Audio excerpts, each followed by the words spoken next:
ळमोलोए सौसाहूणम्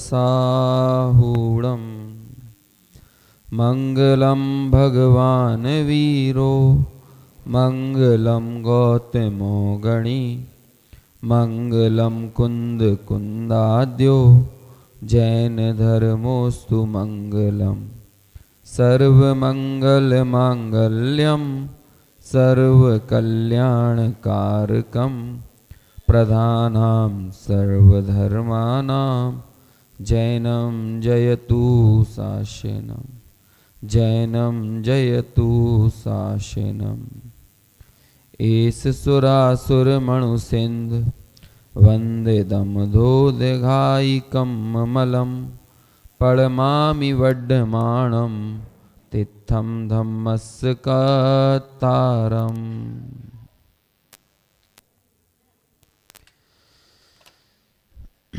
आचार्य कुंदकुंद देव द्वारा प्रणीत प्रवचन सार परमागम और उस प्रवचन सार परमागम पर अत्यंत मंगलकारी टीका अमृत चंद्राचार्य देव की, और उसी टीका के आधार से पूज्य गुरुदेव श्री के मंगलमय प्रवचन के आधार से हम यहाँ विगत 2 दिनों से इस 94वीं गाथा के आधार से चर्चा कर रहे हैं। अब मैं जानता हूँ कि सुबह से बैठे बैठे आप सब लोगों का धैर्य भी जवाब दे रहा है ना, और आज हम वैसे ही अपने नियत कार्यक्रम से लगभग 15-1 मिनट लेट चल रहे हैं, तो आपके धैर्य की मैं ज़्यादा परीक्षा नहीं लूँगा। लेकिन जितनी देर भी हम यहाँ पर बैठे हैं सिर्फ भौतिक रूप से ना रहें, थोड़ी सी अपनी एकाग्रता भी इस विषय पर लाने का प्रयास करें।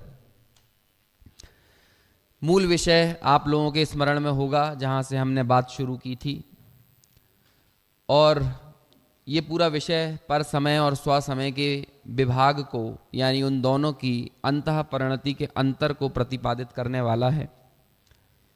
लाइट नहीं है तो आपको स्क्रीन पर भी दिखाई नहीं देगा, इसलिए आपको सारा अटेंशन यहीं देना है। जिस पर गुरुदेव श्री बारंबार जो कुछ विशेष पंक्तियां आई हैं कि दुनिया में हम सामर्थ्य किसे मानते हैं और वास्तव में सामर्थ्य क्या है,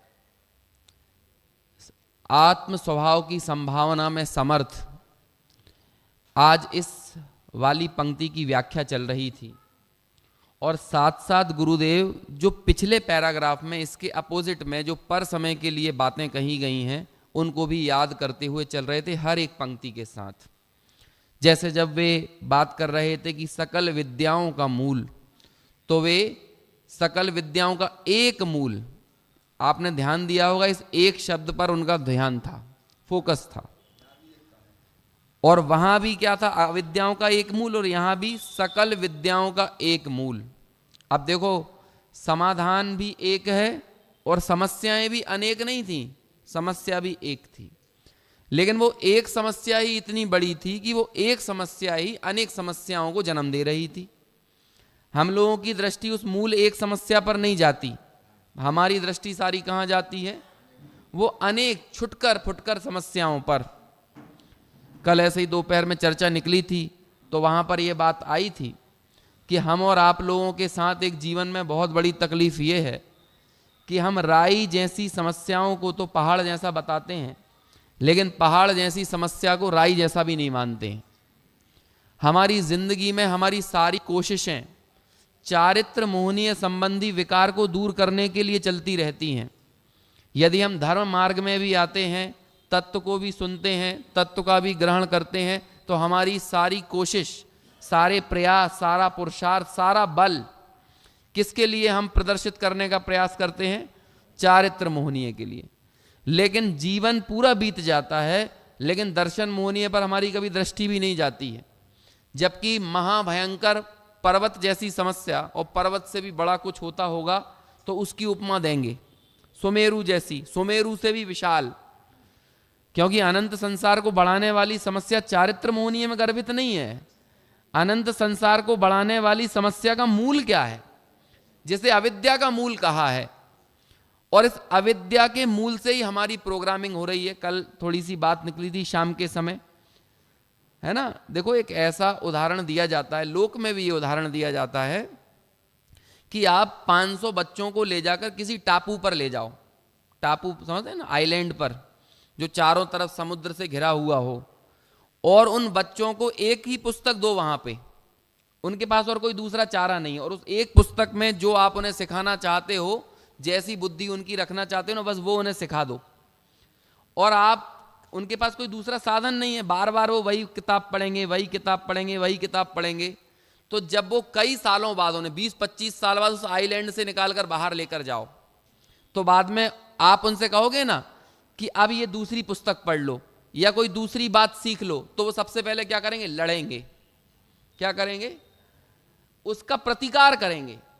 आप लोगों ने एक पर्यावरण में एक शब्द सुना होगा, जो आजकल के विद्यार्थी पढ़ाई करते हैं उन लोगों को ये शब्द बहुत अच्छे से परिचय है, इकोसिस्टम। शब्द सुना है ये वाला, इकोसिस्टम?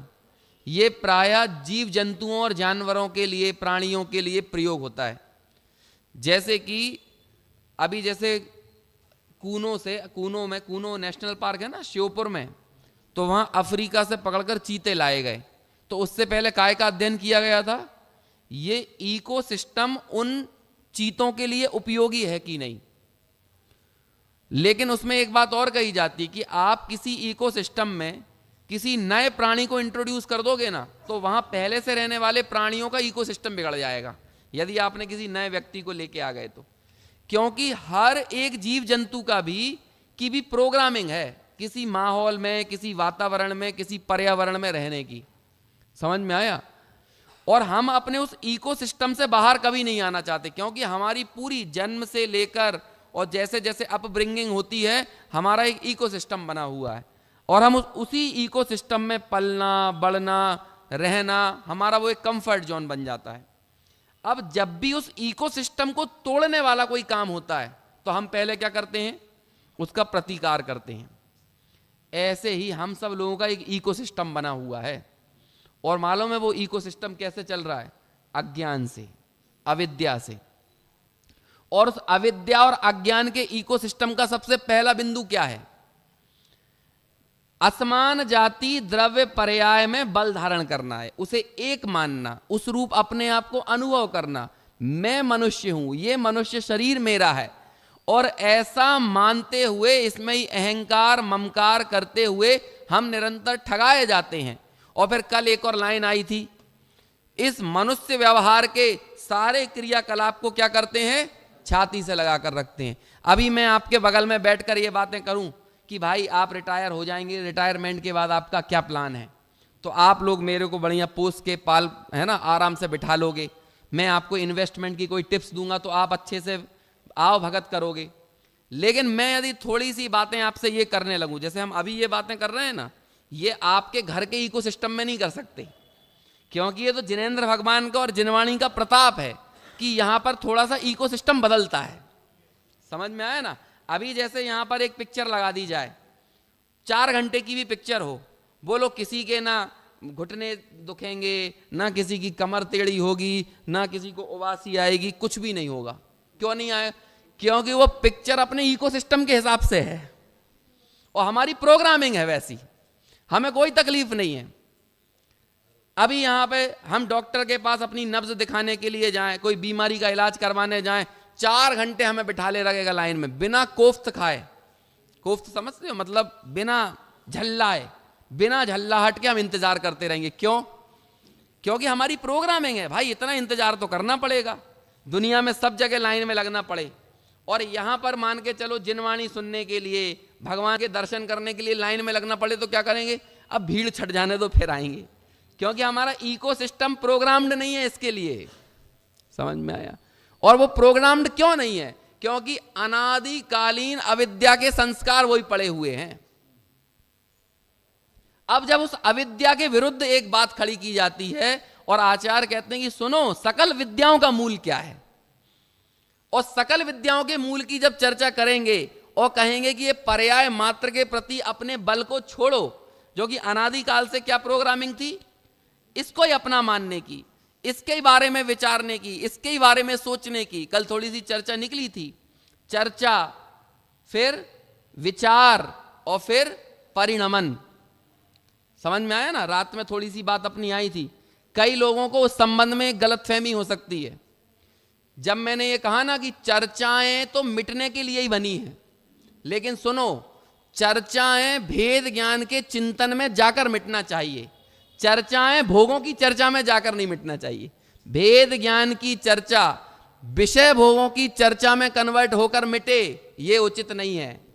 भेद ज्ञान की चर्चा भेद ज्ञान के चिंतन में बदलकर मिटे तब उपयोगी है, योग्य है।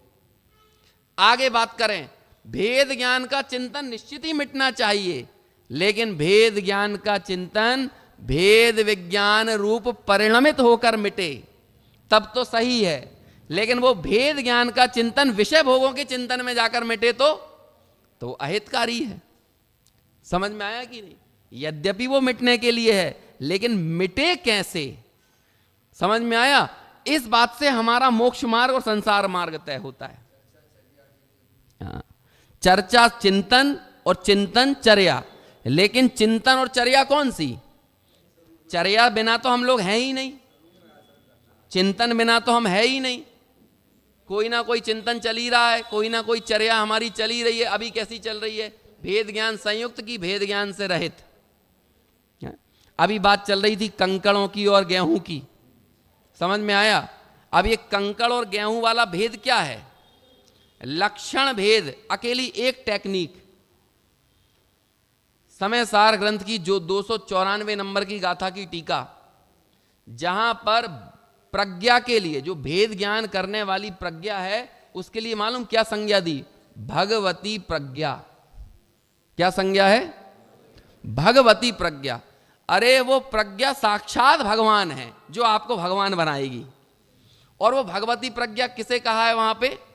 बंध के और ज्ञान के, ज्ञान का लक्षण क्या है और बंध का लक्षण क्या है, ऐसे लक्षण भेद को जो जान सके वही प्रज्ञा क्या है? वो भगवती प्रज्ञा है।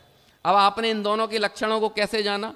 अनादिकाल से दोनों मिले हुए तो थे, लेकिन जहां आपने उसके अंदर अपनी प्रज्ञा छेनी, क्या वहां पर एक शब्द आता है संधि भेद।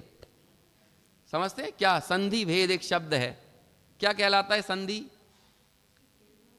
संधि क्या कहलाती है? ये पत्थर रहता है ना, कई वो पत्थर को जो तोड़ने वाले लोग रहते हैं, पहले मालूम क्या देखते हैं? उसे लौकिक में, चलताऊ भाषा में उसे बोलते हैं सान देख के ठोकर मारो। क्या बोलते हैं? सान। हमारे बुंदेलखंड में सान बोलने लगे उसे, पहले बोलते सांध, उसका सही नाम क्या था? सांध। सांध देख के यदि सही जगह पे तुम उसे मारोगे, छेनी मारोगे, तो वो टूट जाएगा। समझ में आया ना? जल्दी टूट जाएगा। और सांध नहीं पकड़ पाओगे और गलत जगह पर मारते रहोगे तो क्या होगा? क्योंकि पत्थर जो जुड़ा हुआ है वहां कहीं ना कहीं सांध होगी उसमें। ये सांध शब्द कैसे मिलता है? दो अलग अलग चीजों के जोड़ का नाम क्या कहलाता है? सांध। ये संध्या क्यों कहलाता है? शाम का समय संध्या क्यों कहलाता है? क्योंकि दिन और रात की संधि होती है यहां पर, तो उस संधि को ही क्या बोलने लगे हम? संध्या। जहां दो अलग अलग चीजें जुड़ती हैं उसे क्या बोलते हैं? संधि। समझ में आया? ऐसे ही कहते हैं बंध और ज्ञान की संधि, और उस संधि का भेद करना, ये क्या कहलाया? संधि भेद। और ये संधि भेद करेगा कौन? कौन करेगा संधि भेद? प्रज्ञा। और जो प्रज्ञा ये संधि भेद करेगी उसके लिए क्या नाम दिया? भगवती प्रज्ञा। ये भगवती प्रज्ञा क्या बनाएगी? ये भगवान बनाएगी। इसलिए ये भगवती, ये प्रज्ञा आम प्रज्ञा नहीं है, ये कोई प्रज्ञा नाम का परिचय भी होता है, पता है आपको? प्रज्ञा नाम का परिचय, 22 परिचय में एक परिचय का नाम है प्रज्ञा। वो कौन सा परिचय होता है? जहां पर मुनिराज को अपने पढ़े हुए ज्ञान का अहम हो जाए, या कुछ प्रकट ज्ञान तपस्या आदि के माध्यम से कुछ विशेष ज्ञान, अवधि ज्ञान वगैरह, या कोई रिद्धि वगैरह प्रकट हो जाए, तो वो प्रज्ञा को कहना है तुम्हें शांति और समता से सहना है। यदि तुम्हें अपनी उस प्रज्ञा का बहुमान विशेष आ गया और अपने स्वभाव का बहुमान मतलब एकत्व तो चला गया, क्या अहम किसका आ गया? प्रज्ञा का अहम आ गया और ज्ञायक का अहम चला गया, तो क्या कहते हैं कि तुम परिचय सहने में समर्थ नहीं हो। और मुनि राजों के लिए कहा है कि प्रज्ञा क्षयोपम ज्ञान में रिद्धियों की प्रकटता के बावजूद भी तुम्हारी समता में कोई भी क्या कहें उसे ढिलास नहीं आना चाहिए। और वो समता में ढिलास कब नहीं आएगी? जब स्वभाव का बल रहेगा। अब सोचो, जब मुनि राजों के उस प्रकट रिद्धि आदि वाले ज्ञान में, क्षयोपम ज्ञान में, क्योंकि वो क्षयोपम ज्ञान भी कर्मोपाधि जन्य है, जब आप कर्मोपाधि जन्य ज्ञान में बल धारण करने लगे तो हमारे आचार्यों ने कहा तुम्हारा स्वभाव का बल चला गया। और यहां पर तो कौन से बल की बात कर रहे हैं? यहां तो कौन सा बल है? अरे मैं शरीर हूं, कौन से क्रियाकलापों को छाती से लगा के रखें? गुरुदेव श्री का सारा टारगेट तो व्रत, तप, पूजा, भक्ति, उपवास, समझ में आया? इन सारे व्यवहार भी नहीं। कल वो बात निकली थी, कौन से दो तरह के व्यवहारों के भेद किए थे। कौन कौन से दो भेद किए? सद्भूत व्यवहार और असद्भूत व्यवहार। अब ये असद्भूत व्यवहार है वो सारा व्रत तप क्रिया वाला। और आत्म व्यवहार क्या है? आत्म स्वभाव के अवलंबन से प्रकट परिणतियां जो कि रत्नत्रय रूप होती हैं, वो रत्नत्रय रूप परिणतियों का नाम क्या है? वो है आत्म व्यवहार अथवा सद्भूत व्यवहार या शुद्ध व्यवहार। यदि शुद्ध और अशुद्ध में हम इसे बांट दें तो एक अशुद्ध व्यवहार और एक शुद्ध व्यवहार। वो किसके कारण पैदा हुआ? स्वभाव के बल धारण करने से या पर्याय का बल धारण करने से? समझ में आया? देखो आज भी एक बार बात आ रही थी, अभी यहां पर आपको दिखने लगेगा। हाँ देखिए, पेज नंबर 92 पर निकालिए, सबसे नीचे वाला पैराग्राफ, आखिरी में ही बात आई थी। वैसे तो सारी बातें जो आती हैं वो हम ले भी नहीं सकते, वो तो कुछ मूल विषय हैं, उसकी तरफ इंगित इशारा करने का प्रयास रहता है। और ये गुजारिश है, साथ साथ ये सारी चर्चाओं के बीच में गुजारिश ये है कि हमें हमारी प्रोग्रामिंग बदलना है। क्या प्रोग्रामिंग? हम लोग अपने आप की प्रोग्रामिंग ऐसे कर रहे हैं, हमें गुरुदेव समझ में नहीं आएंगे, हमें गुरुदेव समझ में नहीं आएंगे, हम नहीं समझ सकते, ये तो पंडित ही समझ सकते हैं। तो हमने क्या करी अपनी प्रोग्रामिंग? अब इस प्रोग्रामिंग को तोड़ने के लिए कहाँ जाना पड़ेगा? मशीन के अंदर जाना पड़ेगा। कंप्यूटर की प्रोग्रामिंग बदलना है तो क्या करना पड़ता है? अंदर से खोल के अंदर मशीन की प्रोग्रामिंग चेंज करना पड़ेगा। ऐसे ही यहाँ भी हमें अंदर जाके अपनी प्रोग्रामिंग बदलना है। मैं तो अपनी बात बता रहा हूँ, मैंने 2007 में शास्त्री किया, 5 साल तक सीडी भी चलती थी स्मारक में, लेकिन तब ये सब चीज़ें थी नहीं, है ना? तो हमें तो कुछ समझ में नहीं आता, अपन तो बुंदेलखंड के थे, है ना? तो अपन को तो कुछ ज़्यादा समझ में आता नहीं था गुजराती में, और फिर ऊपर से वो वॉइस क्लियरिटी भी नहीं होती थी। तो फिर अपनी प्रोग्रामिंग ये थी, अपने को ये समझ में आएगा ही नहीं, आना ही नहीं है। वो तो समझ लो कि 2017 के बाद से अचानक एक ललक बनी, और फिर जब ये समझ में आने लगी तो फिर पता चला कि हम जो पहले जोश में इतनी बातें करते थे बड़े उत्साह के साथ, कुछ हमने सीख लिया था, हमारी भी प्रोग्रामिंग थी ना कि हमें बोलने की एक प्रोग्रामिंग थी, इस चीज़ को ऐसे बोलना है, इस चीज़ को ऐसे बोलना है। देखिए, स्पष्टता और दृढ़ता, ये दोनों ही चीज़ें आपको गुरुदेव से मिलने वाली हैं। विषय स्पष्ट हो जाना ये एक कड़ी हो सकती है, लेकिन उस स्पष्ट हुए विषय में दृढ़ हो जाना ये अगली कड़ी है। और ये दोनों चीजें आपको यहां से मिलने वाली हैं। इसलिए अपनी प्रोग्रामिंग को चेंज करने के लिए ये गुरुवाणी मंथन शिविर है। बस अपने आप को, आप घर में घुसने से पहले, मतलब मंदिर में आने से पहले ही आप ये सोच लो, सीडी सुनने से पहले, चलने से पहले सोचो मैं तो नहीं सीख पाऊंगा, मैं तो नहीं समझ पाऊंगा। अब आपने अपने आप को बार बार इसी तरह से प्रोग्राम्ड कर दिया है तो वो लोग कैसे समझ में आएगा? मेरे लड़के को एक बार उसके स्कूल की क्लास में स्विमिंग पूल रहता था, तो वो स्विमिंग पूल गया तो बोलता कि पापा मैं स्विमिंग नहीं सीखूंगा, मैं पहले तैरना सीख जाऊं फिर पानी में उतरूंगा, उससे पहले पानी में नहीं उतरूंगा। क्या बोलता है? उससे बोला कि भाई पानी वानी में उतर, नीचे जाकर नहीं, मैं पहले तैरना सीख जाऊं फिर पानी में उतरूंगा। बोलो वो कब सीखेगा तैरना? वो पानी में उतरे बगैर तैरना सीखेगा नहीं, और कहेगा जब तक तैरना आएगा नहीं पानी में उतरूंगा नहीं।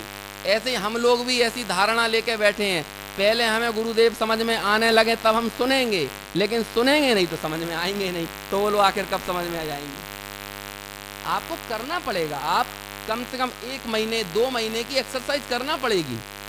दुनिया में भी हम कोई ना किसी कार्य में इतना समय तो देते ही है ना, और आप एक बार देके देखो, आपको पता चलेगा कि जिनवाणी की के मर्म को, उसकी गूढ़ता, उसकी गंभीरता और वो सारी चर्चा कैसे मेरे आत्म प्रयोजन के लिए हितकारी है, वो उसके बाद समझ में आएगा। ये कोई हमारा कोई वो टास्क नहीं चल रहा, कोई टारगेट नहीं चल रहा कि मैं यहाँ टारगेट लेके बैठा हूँ कि मुझे 94 गाथा आपको पूरी करवाना है, या फिर हमने कोई क्वेश्चनायर निकाल दिया, प्रश्नावलियाँ निकाल दी, प्रश्न मंच कर दिया और आपसे कह दिया कि ये क्विज कंपटीशन है, प्रश्न मंच है, आप भर भर के दो। आजकल चलता है ये प्रश्न मंच के लिए जिनवाणी पढ़ ली, लेकिन बोलो जिनवाणी प्रश्न मंच के लिए लिखी गई है, पीएचडी के लिए लिखी गई है, डिग्री के लिए लिखी गई है, किस लिए लिखी गई है, इसका मूल प्रयोजन क्या है? तो वो प्रयोजन सिद्ध होना चाहिए ना। और उसके लिए कल एक बात मैंने कही थी कि भाई आप गुरुदेव का एक प्रवचन ही आप देखोगे ना, वो अपने आप में परफेक्ट मिलेगा। परफेक्ट इन द सेंस में आपको स्वभाव तक जाने का संपूर्ण साधन प्राप्त होगा, वो कंटेंट मिलेगा आपको, उस कंटेंट में कहीं कमी नहीं आएगी। तो इसलिए हम लोग तो ये छोटे छोटे से अंश में नमूने प्रस्तुत कर देते हैं और आपको बताना चाहते हैं कि इसकी दृष्टि देखो। आप यदि इसे पहले आप अपने स्तर पर उस गाथा का ये विचार कर लो, चिंतन कर लो, और फिर एक काम करना, गुरुदेव को सुन के करो। आप खुद ये महसूस करोगे मैंने इसको इतनी बार चिंतन में लिया लेकिन ये बात मेरी समझ में नहीं आई। तो इसीलिए ज्ञानी गुरु का देखो, फिर आपको एक बार वो दृष्टि मिल गई ना, फिर आप आगम को कहीं से कैसे भी पढ़ोगे ना, वो दृष्टि आपके पास रहेगी। फिर आपको वो अर्थ कैसे रत्न चरणानुयोग का शास्त्र भी पढ़ते समय आप द्रव्य दृष्टि से स्खलित नहीं होगे, प्रथमानुयोग पढ़ते हुए भी द्रव्य दृष्टि से स्खलित नहीं होगे, और अदरवाइज आपके पास वो दृष्टि नहीं होगी। अभी आज दृष्टि की भी महिमा गाई थी, है दृष्टि का बहुत महात्मा है, शायद पिछले वाले प्रवचन में बात आई थी या फिर इसी में बात बीच में आई थी थोड़ी सी। वहां उन्होंने कही ये दृष्टि जो है ना, ये आसान नहीं है, लाखों करोड़ों भवों के बाद भी हम पाठी हो सकते हैं आगम के, लेकिन आगम की जो मूल दृष्टि है वो मिल जाए, वो बहुत दुर्लभ काम है, वो बड़ी दुर्लभ चीज है। तो ये दृष्टि यदि हमारे पास विकसित हो गई ना, ये जिंदगी का बहुत बड़ा हासिल है, बहुत बड़ा अर्जित है। इसलिए बारंबार निवेदन किया जाता है। हम लोग ये सोचकर बैठे हैं कि नहीं, इन सब चीजों की चर्चा करने का काम तो बस कुछ लोग निर्धारित हैं कि कुछ पंडित हैं वही करें, हम लोग तो हमेशा ऐसे ही बने रहेंगे जैसे वर्तमान में है। तो ये वाली प्रवृत्ति अच्छी नहीं है ना। देखो आगे मैं पढ़ता हूं, पेज नंबर 92 का सबसे अंतिम पैराग्राफ। पर्याय मात्र प्रति के बल को दूर करके, आहा हा, पर तरफ के लक्ष्य वाला जोर था। क्यों जोर था? क्योंकि अनादि से वो अविद्या का मूल था ना, असमान जाति द्रव्य पर्याय का बल धारण करने वाला, उस तरफ के लक्ष्य वाला जोर था, यानी असमान जातीय तरफ का लक्ष्य था।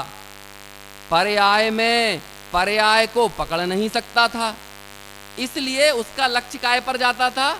शरीर पर जाता था। अब वो एक समय की पर्याय को पकड़ने में तो समर्थ नहीं है, तो लक्ष्य काय पे जा रहा है? निरंतर शरीर पे, असमान जाति पर।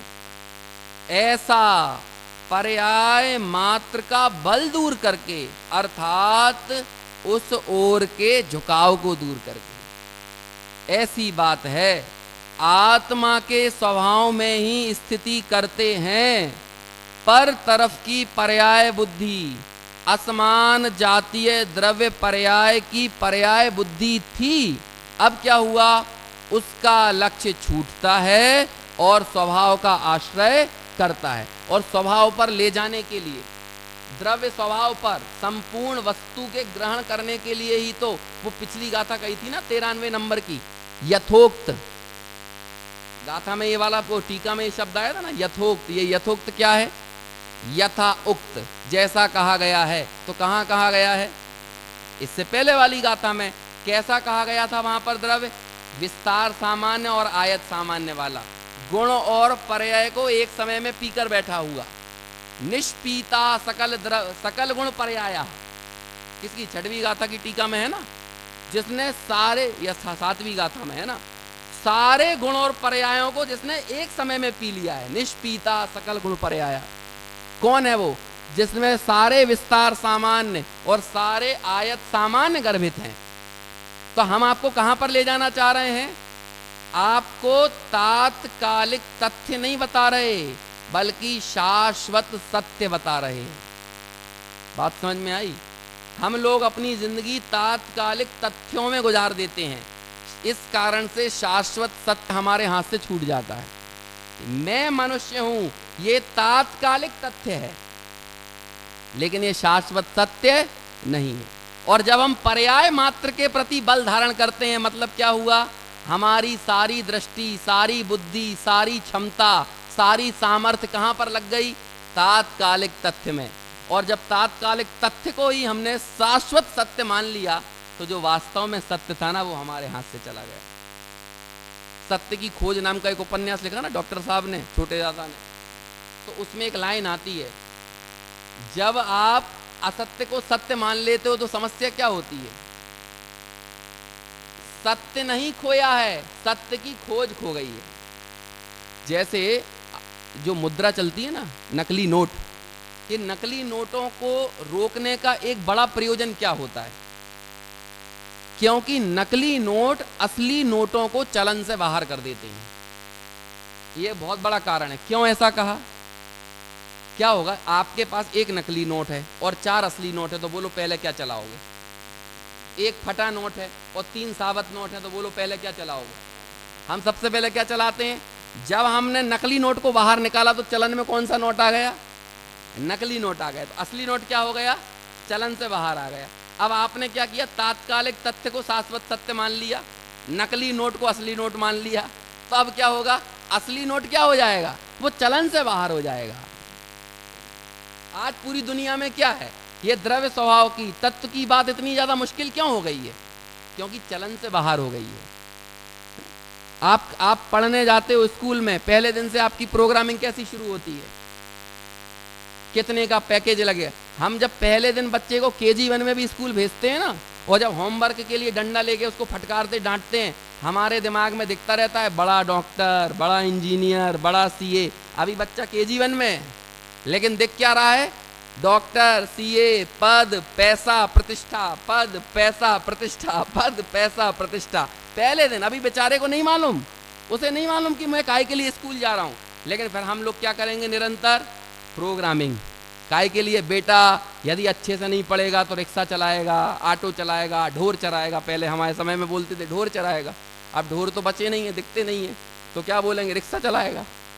समझ में आया, तो प्रोग्रामिंग क्या होने लगी, वही प्रोग्रामिंग होने लगी ना। तो अब वो पढ़ते पढ़ते पढ़ते दिमाग में क्या आ जाएगा, फर्स्ट में आया, सेकंड में आया, 5th में आया, 8th में आया, 10th में आया, फिर NEET, CLAT, IAS, UPSC, MPPSC, सारे एग्जाम काय के लिए, पद, पैसा, प्रतिष्ठा, पद, पैसा, प्रतिष्ठा। सारी प्रोग्रामिंग वो होती जा रही है, ये साइकिलिंग होती जा रही है। फिर उसकी प्रोग्रामिंग ये हुई, फिर वो अपने बच्चे पालेगा तो कैसे करेगा, ऐसे ही पालेगा, पद, पैसा, प्रतिष्ठा, पद, पैसा, प्रतिष्ठा, चलेगा कि। अब ऐसी चर्चा के बीच में आप उन्हें शाश्वत सत्य दिखाओ तो क्या करेगा, वो प्रतिकार करेगा, क्योंकि प्रोग्रामिंग क्या हो गई है, वही प्रोग्रामिंग हो गई है ना, असमान जाति द्रव्य पर्याय में बल धारण करने वाली। झुकाव कहां पर हो गया है, उस असमान जाति द्रव्य पर्याय में बल धारण करने वाला। अब आप उन्हें शाश्वत सत्य बताओ, यथोक्त संपूर्ण समग्र वस्तु स्वभाव निष्पीता सकल गुण पर्याया, जिसने सारे गुण पर्यायों को पी लिया है, ऐसी अखंड वस्तु दिखाओगे तो क्या हो जाएगा, वो प्रतिकार करेगा। समझ में क्या बोलेगा, अलग अलग प्रतिकार करने के तरीके अलग अलग होते हैं। अब हमारी बुद्धि इन सब चीजों को समझने की नहीं है, है? हमने तो हमारी जिंदगी ऐसे ही बर्बाद कर दी, अब बुढ़ापे में क्या समझेंगे, क्या करें। ये सब प्रतिकार करने के तरीके हैं, प्रतिकार से डंडा लेके ही नहीं होता। समझ में आया, ये अरुचि हमारा प्रतिकार का प्रतीक है, और क्या है, उसके प्रति अरुचि का भाव होना। और प्रतिकार हजारों तरह, साइलेंस भी प्रतिकार का एक प्रतीक है। आप चुप हो गए, ठीक है, अब जो है भैया अपन को तो समझ में नहीं आ रही है, होएगी कछु बात, है ना। आपको मालूम है संशय, विपर्य और अनध्यवसाय में सबसे बुरा कौन सा होता है, ये मिथ्या ज्ञान के मतलब सम्यक ज्ञान के दोष हैं। सबसे भयंकर, सबसे खतरनाक यदि कोई है ना इन तीनों में, अनध्यवसाय है। और अनध्यवसाय हमें लगता है बीतरागी भाव टाइप का लगता है। अनध्यवसाय मतलब क्या होता है, अब होता होगा कुछ, अपन को ज्यादा राग देश नहीं करना है, अपन को ज्यादा समझना नहीं है। हम अनध्यवसायी प्रमादी होकर अपने आप को समझते हैं हम समता को पुष्ट कर रहे हैं।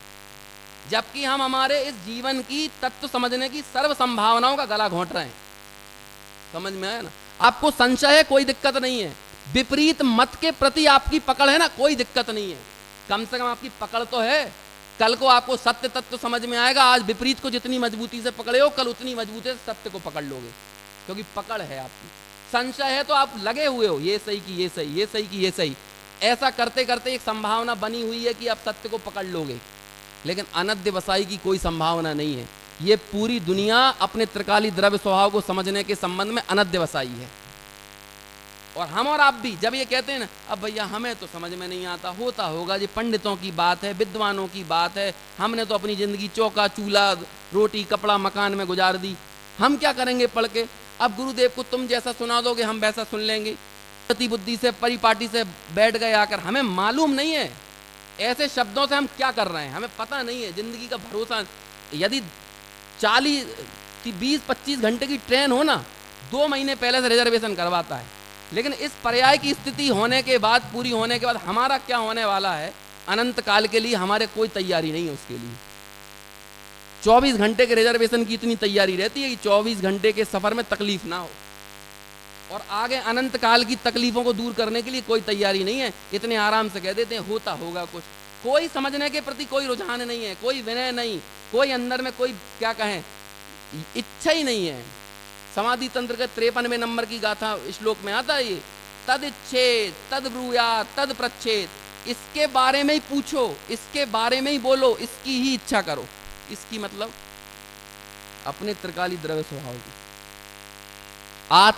की, आत्म स्वभाव की संभावना में समर्थ का ये मतलब होता है। समझ में आया कि नहीं?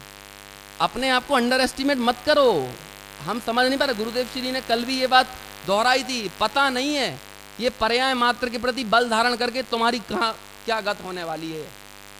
और ज्ञानी गुरु भी हमें हमारे ऊपर क्या कहते हैं, ये समस्त क्रियाकलाप को छाती से लगाए हुए है और अहंकार ममकार करके ठगाए हुए। कौन सा शब्द इस्तेमाल किया था? हमें लग रहा है कि हमने कुछ बड़ा काम कर लिया, लेकिन गुरुदेव क्या, आचार्य क्या कह रहे हैं, अरे ठगा रहे हो भाई साहब। इस पर्याय मात्र का अहम करके मैं मनुष्य हूं, ये मेरा शरीर है और इस पर्याय में होने वाले सारे क्रियाकलाप मेरे हैं, छाती से चिपका के रखे हैं। देखो मैंने कितना बड़ा घर बना दिया, देखो मेरे इतनी प्रॉपर्टी हो गई। इंदौर में आए थे तो हमारे पास तो कुछ नहीं था, आज इतना घर है, इतना बंगला, इतनी गाड़ी, इतना मोटर, हमारे बच्चे बड़े बड़े स्कूलों में पढ़ रहे हैं। सड़ी सड़ी चीजों को अपन छाती से चिपका के रखें। अपने घर की लेटरिंग में लगा कमोड भी ना हम छाती से चिपका के रखें। अभी क्या बताएं, वो जो महंगा कमोड भी लगाया ना, उसके प्रति से जितनी तृष्णा है ना, ऐसी अपने ज्ञायक भाव के प्रति कोई इच्छा नहीं है। अब क्या बताएं, अब आप सोच लो, इतनी बुरी गत कर रखी है अपनी, बोलो काय से ठगा रहे हो। उसे कहते हैं आचार्य ठगाए हुए चित्त वाले हैं, उसे कहते हैं। कहाँ तक इन चीज़ों की व्याख्या करी जाए, कहाँ तक इन चीज़ों का विस्तार करें, जब आचार्य इतनी तृष्णा के साथ ऐसे ऐसे शब्दों का प्रयोग कर देते हैं। कल गुरुदेव श्री ने विष्टा कह दिया, जहर कह दिया, है ना, लेकिन हमारी प्रोग्रामिंग जहर को अच्छा समझने की, विष्टा को गंदा समझने की। जहर तो अच्छा होता होगा, लेकिन विष्टा से कोई मरता नहीं है। बच्चे अच्छे कर लेते हैं विष्टा और फिर चाट लेते हैं अपने हाथ से। गुरुदेव वो भी उदाहरण देते हैं कि जैसे कि पोटी कर लें बच्चे तो उन्हें गर्मी लगी हो तो ठंडा ठंडा महसूस होता है, तो ऐसे ही इसको क्या होता है, थोड़ा सा शुभ भाव आता है ना, तो उसमें ठंडा ठंडा सा महसूस होता है, शीतलता महसूस। ये सब उदाहरण भी देते हैं। ये सब उदाहरण आपके अंदर ये पर्याय मात्र के प्रति जो अहम पड़ा हुआ है ना, उसकी तृष्णा तोड़ने के लिए देते हैं। समझ में आया? हमारी आसक्ति तोड़ने के लिए, उस हमारा एकत्व तो अपने त्रिकाली ज्ञायक भाव में जुड़े, उसके लिए देते हैं। तो भाई ये सब क्या कहें, अभी तो समय हो गया है, मैं और ज़्यादा आपके ऊपर अति भारारोपण नहीं करूँगा, है ना, है, लेकिन बहुत समझने जैसी बातें हैं, है ना, बहुत। अभी तो क्या है, कल हम दुकान बंद हो जाएगी, समझ में आया ना, है, ये मेला उड़ जाएगा, समझ में आया। अब उसके बाद भी भाई हम लोगों का जीवन चलते रहना चाहिए कि नहीं, और जीवन यहाँ से चलेगा, स्वाध्याय से चलेगा। आत्मार्थी की खुराक स्वाध्याय है। सुबह शाम की डायबिटीज की गोली लेना या ब्लड प्रेशर की गोली लेना या माइग्रेन की गोली लेना, ये हमारी खुराक नहीं है। आप लो, आपके लिए सबसे ज़्यादा ज़रूरी कोई चीज़ है तो ये तत्व ज्ञान को अपने भीतर जाते देना है। और इस तत्व ज्ञान के नाम पर कोई शुभाशुभ भावों की पुष्टि करने वाला तत्व ज्ञान नहीं होना चाहिए, वो तत्व ज्ञान है ही नहीं। हमें लगने लगता है हम धर्म का श्रवण कर रहे हैं, लेकिन हमें वहाँ पर भी शुभाशुभ भाव का इंजेक्शन लगाया जाता है। लेकिन शुभाशुभ भावों से पार वीतराग भाव, शुद्ध तत्व ज्ञान का इंजेक्ट करना है हमें हमारी बुद्धि के अंदर, और उसको इंजेक्ट करने वाले गुरुदेव श्री की वाणी है। इसलिए ये संपूर्ण उद्देश्य के साथ ये सारा का सारा आयोजन आपके लिए किया। यदि ऐसी प्रेरणा का दीपक हमारे अंदर प्रज्वलित हो गया ना, तो ये आयोजन का वास्तविक प्रयोजन सफल हो जाएगा। बाकी तो और क्या है, ये लग गया अगला फिर कुछ लग जाएगा, फिर कोई लग जाएगा, कोई श्रृंखला चलती रहेगी। लेकिन हमारे भीतर क्या रूपांतरण आया है, हम उसे महसूस नहीं कर पाएंगे। समझ में आया ना? ज़्यादा सीख लेना वो बड़ी बात नहीं है, रूपांतरित हो जाना, अपनी दृष्टि में बदलाव आ जाना, अपने अभिप्राय में बदलाव आ जाना, वो बहुत बड़ा बदलाव है। और ऐसा रूपांतरण हमारे जीवन में घटित हो, ऐसी मंगल भावना से अभी की चर्चा यहीं पूर्ण करते हैं।